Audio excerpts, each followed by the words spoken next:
you're not feeling well, Christian.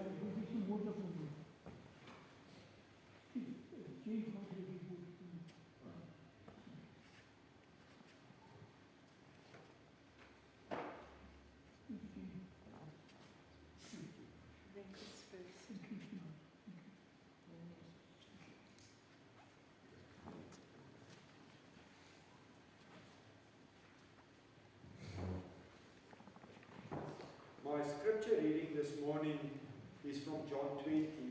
You will find it in the church Bibles on page 144 in the Gospels.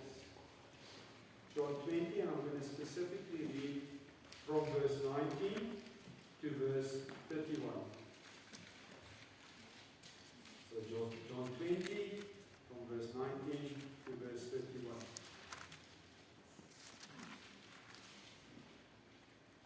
It was late the Sunday evening, and the disciples were gathered together behind locked doors, because they were afraid of the Jewish authorities.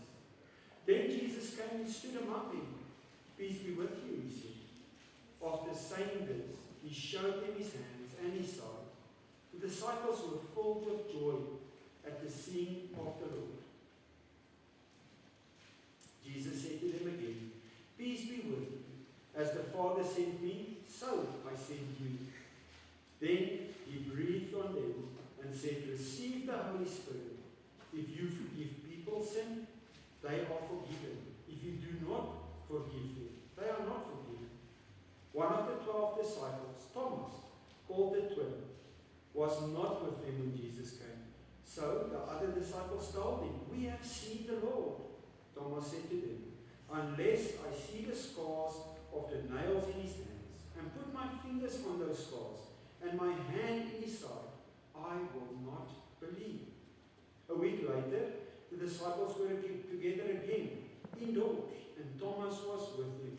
The doors were locked, but Jesus came and stood among them and said, Peace be with you. Then he said to Thomas, Put your finger here, and look at my hands. Then reach out your hand and put it in my side. Stop your doubting and believe. Thomas answered him, My Lord and my God. Jesus said to him, Do you believe because you see me? How happy are those who believe without seeing me.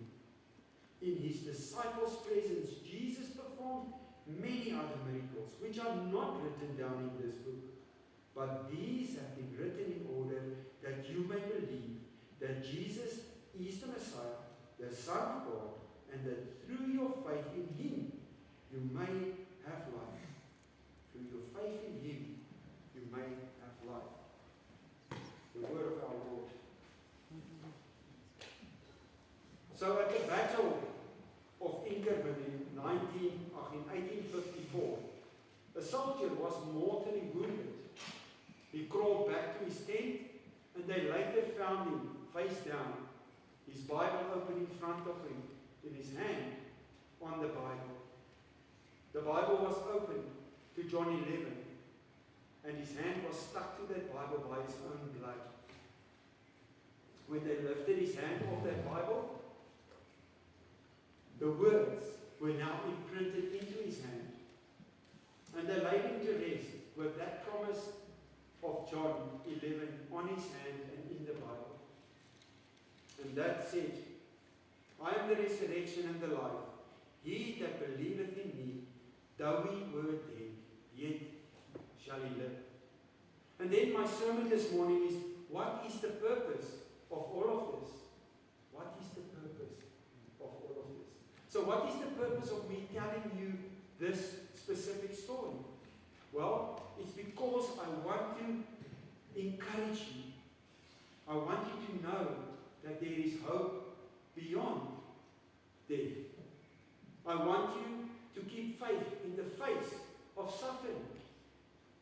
I want you to be encouraged to hold to the promises of God in this life and beyond. And maybe it's all of these. And maybe there's more. And more is where the message really gets deep. And more is where it reaches into your deepest places, your quietest places, your heart. More is the story of not just going through life. Are you really living? Are you being transformed? Not just surviving, and not just surviving suffering, but knowing that even in the darkest moments, God is still at work. He's still in control. He's shaping, He's refining, and He's drawing you closer every day. Someone listening to me here today might be in a place where they feel it's just too much, I want to give up. More may just be God whispering to you, no, don't give up. Don't give up. I'm not finished with you. More might be just a reminder to you, a reminder to your soul, to your spirit, that God is faithful. Even though it may look to you like this is the end, He's saying, no, this is not the end. It is not over yet. And then this question, what is the purpose of all of this? And we should be asking this question. This is a question that we should interrogate, that we should look deeper in. It's the question that is for simple people like me and you. Not just for philosophers. People sitting in this church today. People lying awake at night, tossing and turning in their bed, unable to sleep. People feeling that there's this emptiness inside of them. Some having this emptiness through disappointment. Some through anxiety. And then there are those people that in their greatest success, they feel this emptiness. I've achieved all of this, but I'm empty. Then the question, what is the purpose of suffering? What is the purpose of faith? What is the purpose of the cross? The empty tomb. That is what we are seeing here in John 20. The disciples have questions. Jesus has been crucified. Their hope seemed to be buried. Yes, the tomb is empty, but they don't know yet what it means. They're not yet aware. They're not celebrating anything. They're not happy. They're not joyful. They are locked behind doors. And these doors are not just doors to a physical room. These are doors to their heart, to their mind. Doors that brings in fear, where fear just takes over. They are afraid of the Jews. They are afraid of being next. They are afraid because the one they trusted is gone. They've built their life for the last couple of years on this person and he's gone. Everything seems to be collapsing. And then, suddenly, in their midst, there stands Jesus. Without warning, there was no expectancy for anybody to be able to come into that room. Yet, Jesus stands among them. The doors are locked. The room is secure. But Jesus entered. And this just speaks to me of His promise to us that when we gather, we are never alone. He's there.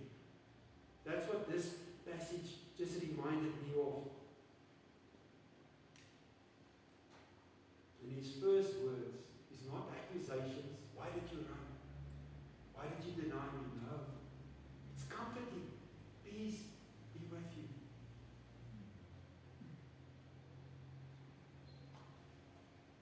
And this is a peace that comes from victory. Victory over sin. Victory over death.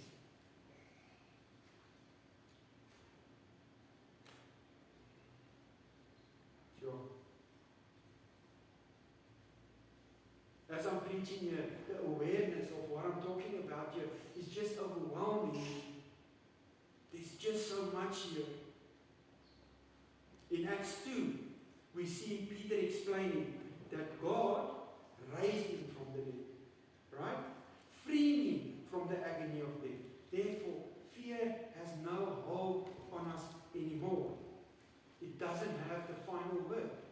It should never have the final word. And it reminds me when I was a kid.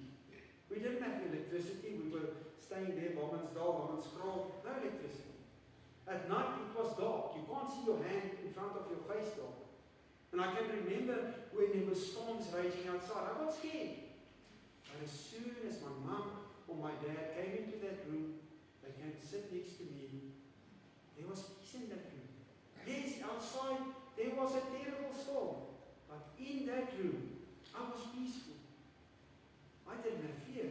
And you see, that is what Jesus does for us. He doesn't always take the storm away, but He's in that storm with us. We are not alone. Some of us are maybe living behind these locked doors ourselves even today, where fear, anxiety, uncertainty, addiction, sickness is just ruling our lives. And you know, the strangest thing for me is that sometimes fear can have a strange effect on us. We'll be more afraid of losing the addiction than the one for not having the addiction. I remember that for myself. And then what happens? We stay addicted because of a lie. A lie we tell ourselves. So the purpose of the resurrection is that Jesus, even today, steps into our situations and says, peace be with you. And where there is peace, there is no place for fear. Because peace brings out love, and love drives out fear. Peace creates safety. Peace creates trust. And peace brings hope. And we all need hope. Jesus says again to them, peace be with you. As the Father sent me, so I'm sending you. These disciples are being told that I'm sending you. They, for this specific reason, they locked themselves out. They didn't want to be sent. They were scared. But He's saying, as the Father sent me, I'm sending you. And then what does He do? He breathes on them and they receive the Holy Spirit. And this is just for me another beautiful reminder of, I'm thinking back of Genesis 1, when God breathed life into Adam, new life into Adam. And what's Jesus doing here? He's saying, go out, spread the gospel, new life being breathed into this world that so dearly needs it. Peter stands up in Acts 2 and declares Jesus Christ with boldness. Many people come to repentance, give their life to Jesus. The man that denied even knowing Jesus 3 times is preaching with boldness. What has changed, you may ask? Well, the resurrection and the Holy Spirit enabling people, enabling us to do what we need to do. It's not a journey you take on your own. I'm thinking of a group of people having to build some sort of building. If you are just given stuff and say build something, you've got no idea what you're doing. But as soon as that architect shows you, hey, here's the plans. This is what we are building. You know what? Here's that miniature of this building. You've all seen that on TV where they've got these projects and you see that miniature version of it and you get excited. And that's what happens here. As soon as you see what it is that you're working towards, you get excited. You know you've got purpose now. And that is exactly the same thing here. And I want to just remind you, your life is not random. Your life has purpose. Because Jesus Christ was sending us today, you and me. Then we see Thomas wasn't there the first time Jesus stepped into that room. But 8 days later, Jesus came back. He said, unless I see the scars of the nails in his hands, and put my fingers on that scars, and my hand in his side, I will not believe. And then Thomas is given this opportunity to touch, to feel, to explore. And this is where that saying comes from, don't be a doubting Thomas, right? We've all heard that. And that's what happened here. But it's so important that we don't miss what he did next. What his response was when he said, my Lord and my God. This is such an important statement. We so easily focus on doubting Thomas, but we forget to focus on his response. This is a declaration, my Lord and my God.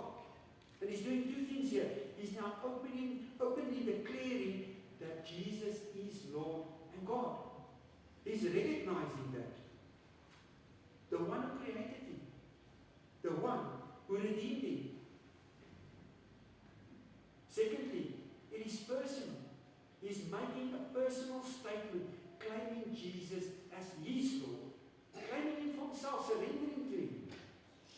And expressing both submission and love for Jesus. He's no longer just a teacher. He's not a rabbi anymore. He's his Lord and God. And again, we see Jesus didn't step into that room to talk to Thomas and shame him. Because I know, even myself, it's so easy to do that then. Kick him on the down. That's not what Jesus does. He comes into that room and he meets Thomas exactly where he is. He meets him in his doubt. In his doubt. And he draws him into faith. Doubt is like driving on the road. You need mist, you need fog. Then what happens? All of a sudden you drive slow, but the next moment it's so thick. You stand still, you're scared to move forward because you can't see. But as soon as somebody comes that maybe knows that road, that goes in front of you, all of a sudden it's like they draw you in and you follow them. You follow them with confidence because they know the road. And Jesus does that. He doesn't remove the mist and the fog out of our lives. But he says, come, follow me. I know where that road is going. Trust in me. Have faith in me.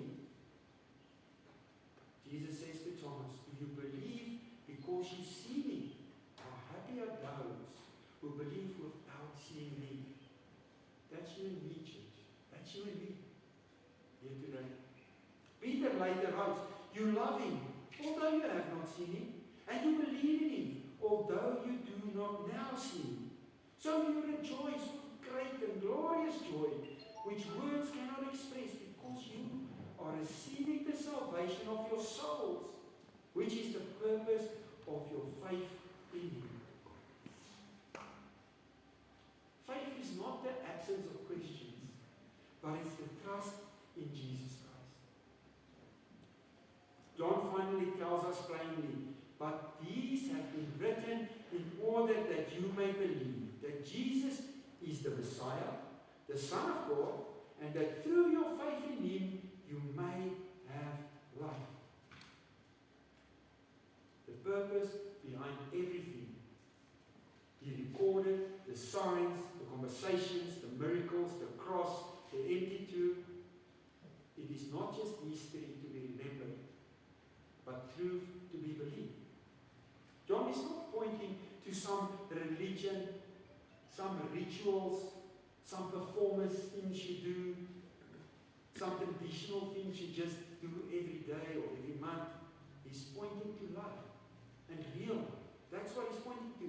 And that real life is a living relationship with a Savior, Jesus Christ. A life that begins now and it stretches to eternity. And I don't know even if I'm pointing, if I can imagine what eternity is. A life marked by peace in the middle of it. A life in hope in the face of uncertainty. And joy that is not dependent on our circumstances.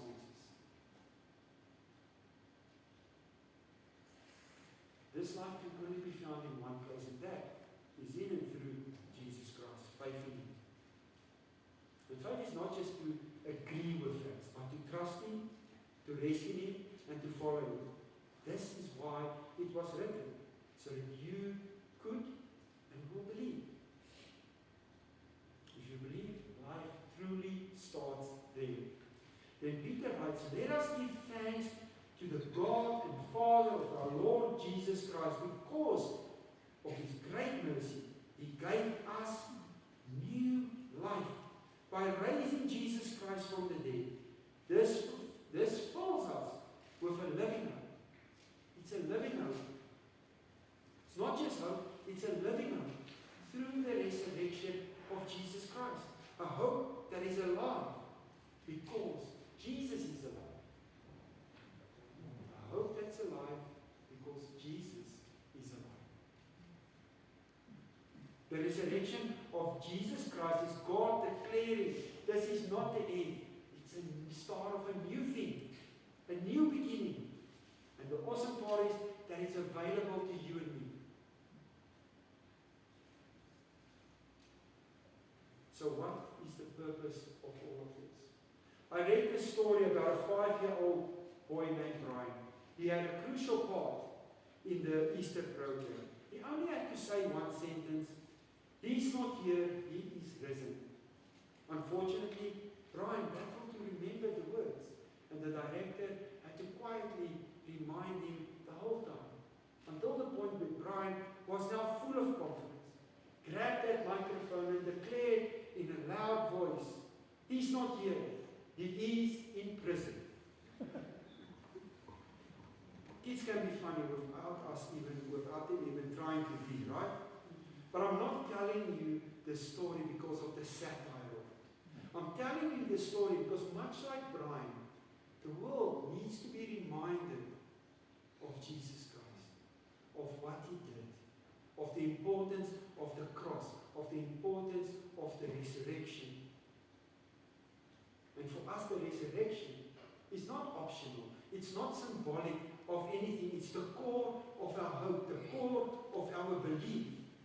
The world is full of denial, full of confusion, bold statements trying to deny the crucifixion and the resurrection of Jesus Christ. So again, I ask you, what is the purpose of all of this? And then I reflect on what Henry Morris answered. The bodily resurrection of Jesus Christ from the dead is the crowning proof of Christianity. If the resurrection did not take place, then Christianity is a false religion. If it did take place, then Christ is God and the Christian faith is absolute faith. Now the good news is there are many proofs. And I'm just going to share a few with you this morning. Jesus was crucified under Pontius Pilate, confirmed by Tacitus, a Roman historian, AD 116. Josephus, a Jewish historian, AD 93, records that Jesus was a wise man who was crucified. All the Gospels, Matthew, Mark, Luke, John, gives multiple independent accounts of the crucifixion. Early Christians believed in the resurrection, and it's recorded in 1 Corinthians 15, 3-8, and the early creed of AD 55 that stated Jesus died, was buried, rose, and appeared to many witnesses. And this is important. He appeared to many individuals, the disciples, and over 500 people all at once. And here's what we mustn't forget. Those people were alive when the gospel were written. So you had eyewitnesses. You could read this and go to them and say, "Hey, you witnessed this." And they could. So there was eyewitnesses to this alive when it was written. Women are recorded as the first witnesses, and that was unlikely in the cultural time. Pliny the Young, sorry for his name, in AD 112 confirms that Christians worship Jesus as God very early. Then we've got Lucian of Samosata, who notes that Christians follow and worship a crucified man.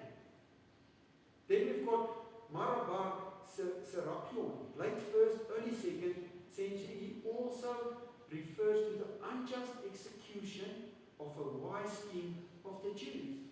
And then there's the disciples that boldly went out and proclaimed the crucifixion and the resurrection, even to the point of dying for their belief. And trust me, people don't die for the lie. Jesus' execution by the Roman authority in Jerusalem is consistently confirmed by many sources: Christian, Roman, Jewish. Even archaeological findings such as the 1968 discovery of a crucified, not Jesus, a crucified man's heel bone. And this is important because there were for a long time people saying there was no crucifixion. And this confirms it. So what is the purpose of all of this? What is the purpose of all of this? To bring us salvation. To bring us peace where there's fear. To send us on a mission. Each one of us. To transform our doubt into faith. So that we may have life through life. Peter said, God has raised this Jesus to life. And we are all witnesses. And John says, this is written so that you may believe. So now the question becomes very personal. Do you believe? Will you believe? You are not asked just to agree or just to understand, but to trust in Him, to surrender to Him, and to follow Him. Maybe today you feel like these disciples, that you are locked behind closed doors. And Jesus is saying to you, peace be with you. Maybe you feel like Thomas, doubting Thomas, full of doubt. Jesus is saying, come, see and believe. Maybe you feel like your life has no purpose. Jesus is saying, I'm sending you. I'm sending you. Maybe deep down, you know you need new life. Come to Jesus.